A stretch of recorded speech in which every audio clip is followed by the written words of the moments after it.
Let's take a look at some common problems with forms. First, are you asking too many questions? You should only ask for a minimum amount of information that you really need.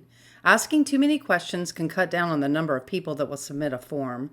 It may feel like it's too much work or the questions seem too personal. Phone numbers can be a deal breaker for some people who are afraid you're going to harass them with phone calls. Do you really need the phone number? If you're just trying to add someone to a newsletter, you don't need it.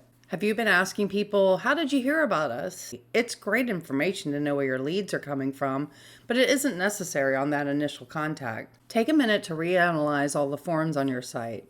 Are there any fields you could remove to make it shorter?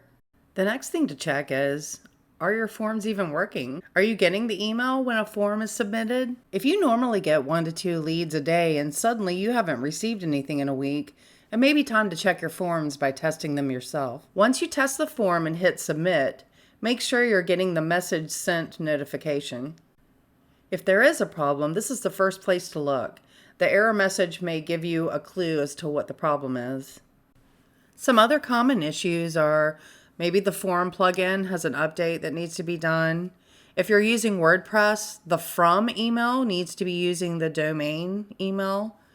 If none of those seem to be the problem, it's possible that your web server has stopped sending the emails and you'll need to contact your hosting company about that.